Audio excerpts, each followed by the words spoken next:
ጠመሙት ምን አማራጭ አለሽ?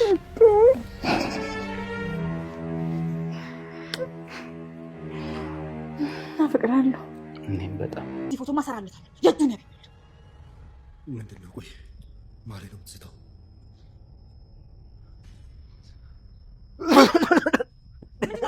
ዋ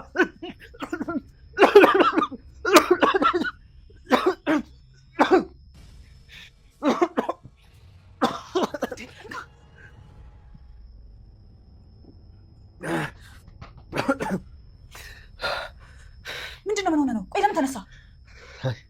ትንሽ ተነብሎኝ ስሜት እንኳን ነበር። አንቺ ግን ስንት ሰለልሽ? ባከሪ መንቀፍ እንዲብሎኝ ነው። ለዛ ነው። ምን ነው? በሰላም በሰላም ዝም ብዬ ነው። ለቀጥሮ ለቀጥሮ። እሺ ወጭ ቆይ ለስቀምጥ መጣ ግባ። ከፈለኩ ካንቺ ጋር እኔ ካልፈለኩ ደግሞ ከሌላ ሰው ጋር እንድትሆኝ ማድረግ ይችላል። ገባሽ? ሁሉም የሚሆነው እኔ ስፈቅድ ብቻ ነው። ወደዛ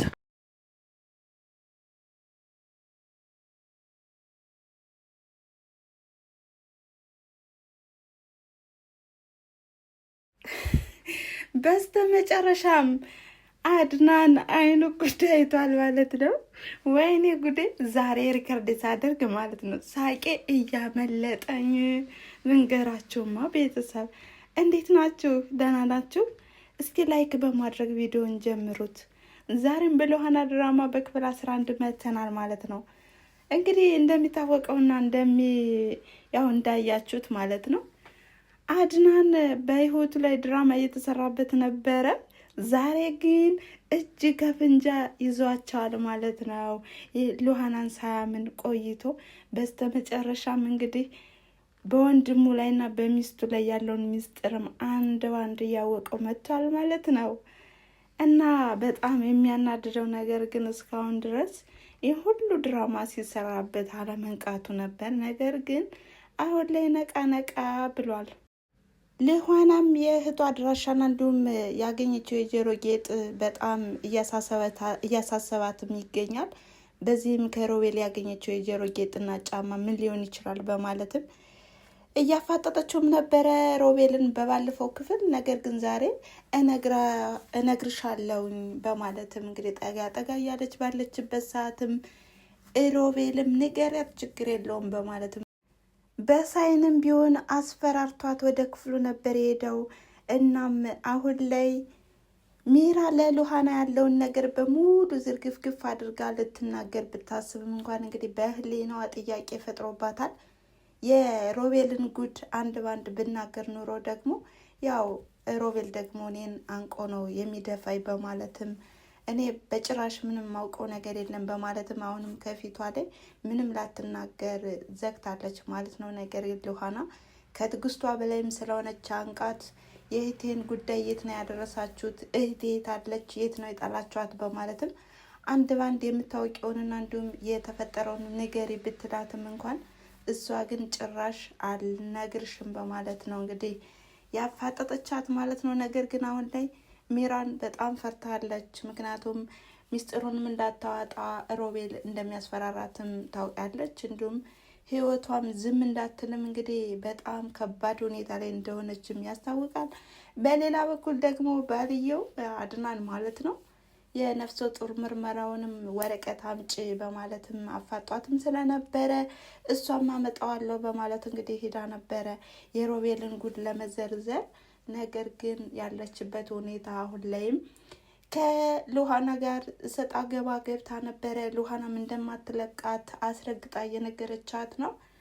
በዚህም ሮቤል ወደ አድናን በመሄድም አሁን ላይ ሉሃና ከቤት መውጣት እንደሌለባትና እንዲሁም ገልግሎም እንደሚያስቀምጣት እየተናገረም ነበር። ነገር ግን አሁን ሉሃና ከዚህ ቤት እንዳትቀመጥ የምታደርጋት ሚራናት እባክህን ምከርልኝ እያለም እያለቃቀሰ በአዞም ባው እየነገረውም ነበረ። በጣም ከባድ ሁኔታም እንዳለ አድናንም እየነገረውም ነበረ። እኔ ከየትኛው ልሁን በእናንተ ምክንያት ነፍሰ ጡር ሚስቴን ማንገላታትና እንዲሁም ትዳሬን ማፍረስ የለብኝም ሲልም ሲነግረው ማለት ነው። ሮቤልም አስረግጦ እየነገረውም ነበረ። እሷ እያስመሰለች ነው እንጂ ያው እርጉዝ እንዳልሆነች አንተም ታውቃለህ፣ አስመርምረህ ማወቅ ትችላለህ ቢለውም እንኳን የነፍሰ ጡር ምርመራውን እኮ ልታመጣልኝ ነው የሄደችው በማለትም ሲመልስለት አሁንም ሉሃናን ለማውጣትና እንዲሁም ለማመነጫጨቅ ነው እንጂ የሄደችው አንተ የማይገባ በማለትም ይመልስለታል። ወዲያውኑም አድናን ከሉሃናና ከሚራ ፍጥጫ ማል ነበረ የደረሰው ማለት ነው። ምንድነው? ምን እያደረግሽ ነው ከዚህ በማለት ሚስቱን እያፋጠጠ ሲናገርም እባክን የምታውቀውን በሙሉ ትናገር፣ ሚራን ዝም በላት ብትለውም አድናንን በእኛ በሁለታችን መካከል ጣልቃ አትግቢ በማለትም ሉሃና እንዳትነጋገርም አድርጓታል። በዚህም እንግዲህ አሁን ላይ ቆፍጠን ቀብረር እያለ ነው ማለት ነው አድናን። ወዲያውኑ ሚስቱንም ወስዶ ቆልፎባታል ማለት ነው። እያሞኘሽ ነው፣ እየዋሸሽ ነው፣ ምንም ጭራሽ ማመን አልቻልኩም በማለትም ቤቱን ክፍሏንም ቆልፎባትም ነበር ሄደው ማለት ነው።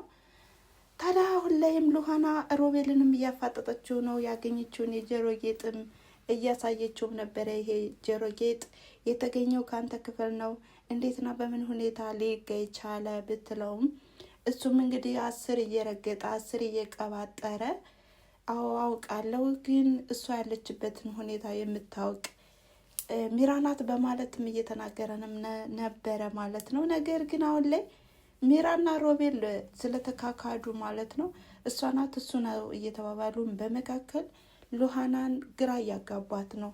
እንዲሁም አድናንም የሆነ ነገር እንዳለ ሚስጥር አለ በማለትም እንግዲህ ለራሱም ጥያቄ እየጠየቀ ነው። ታዲያ አሁን ላይም አድናን ትንሽም ቢሆን ነገሩ እየገባው ነው። ሮቤልና ሚራ በሰራተኛዋ ላይ የሆነ ነገር እንዳደረጉና ሚስጥር እንዳለ ማለት ነው። ይህንም እደርስበታለሁ በማለትም ከራሱ ጋር እየመከረ ነው ማለት ነው። በዚህም አሁን ላይም ሚራ ከክፍል ሁናም እባክህን ክፈትልኝ ብትለውም እንኳን እሱ ግን ሊሰማት አልቻለም። ሉሃናም ያው አድናን እንዲከፍትላት ታደርጋለች። ከዛ በኋላ ያለውን ነገር በቃ በዚህ ሁኔታ ሁነህ እንዲሁ መቀመጥ አልችልም መሄድ እችላለሁ በማለትም አድናንም እያታለለችውም ነበር። አድናን እንግዲህ እኔ ያው ተሳስቻለሁ፣ ሚስቴን እንዲሁም ነፍሰ ጡር ሚስቴን በእንደዚህ አይነት ነገር ማንገላታት የለብኝም በማለትም የተገላቢጦሽ ይቅርታ ጠይቋታል ማለት ነው። ነገር ግን አሁን ላይም ሮቤልና ሚራ የተጣላችሁበት ምክንያት ምንድን ነው በማለትም ሲጠይቃት እሷም ግን በጭራሽ እኛ አልተጣላንም በማለትም ሽምጥጥ አድርጋ ነበር የተናገረች። ነገር ግን አንድ ነገር ልንገርህ፣ እኔን ነው ወንድምህን ነው የምታምነው፣ እኔን ነው ማመን ያለብህ፣ ወንድምህን አትመን። እሷ እርጉዝ አይደለችም ያለህን ማመን የለብህም። እኔ ያው ባለቤቴ ይጠይቀኛል ባለማለትም ወረቀቱን የት እንደጣልኩት አላውቅም በማለትም ወረቀት እንደሌለም ማስረግጣ ትናገራለች።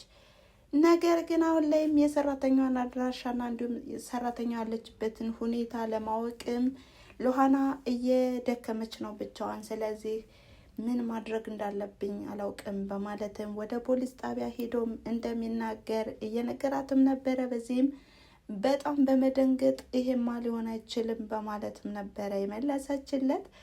እናም ሚራን እንደዛ በማለቷም አድናን በጣም ደንግጧል። ምን እያልሽ ነው በማለትም ሲጠይቃትም ጭራሽ እንቅልፍ መጥቷል በማለትም እንግዲህ አድበስብሰው አልፋለች። በጠዋትም ወደ ሮቤል ክፍል ነበር የሄደችው። አድናን ወደ ፖሊስ ጣቢያ እንደሚሄድና እንዲሁም ነገርየውን እንደሚያፈላልግም እየተናገረም ነበረ። በዚህም ሮቤል እንግዲህ እንደተለመደው ናፈቅኩሽ ወይ እያለም ለመላላጥ እየሞከሩም ሳለ አጅሬ አባወሬ አድናን ከችሏል ማለት ነው። ምን ይፈጠር ይመስላችኋል እናንተ? ወይ ጉድ፣ ወይ ውርደት! ውርደት እኮ ነው። ምን ይፈጠራል? የገንዘብ ወንድሙን አፈቅራለሁ እያለች እንግዲህ እየተላላጡ ሲያገኛቸው በጣም ነው ምን ይፈጠራል። ብቻ ከባድ ነገር ነው የሚፈጠረው። እናም የዛሬው ክፍል ይህን ይመስል ነበረ። በሌላ ቪዲዮ እስከምንገናኝ ድረስ መልካም ጊዜ። እናንተም ሀሳብ አስተያየታችሁን በኮሜንት መስጫ ላይ ያስቀምጡ እያልኩኝ ላይክ፣ ሼር፣ ኮሜንት እያደረጋችሁ አበረታቱኝ። ስለምታበረታቱኝም ከልብ አመሰግናለሁ እያልኩኝ እስካሁን ጊዜያችሁን ሰውታችሁና እንዲሁም አብራችሁኝ ስለቆያችሁ ስላዳመጣችሁኝ ከልብ አመሰግናለሁ። መልካም ጊዜ። ቻው።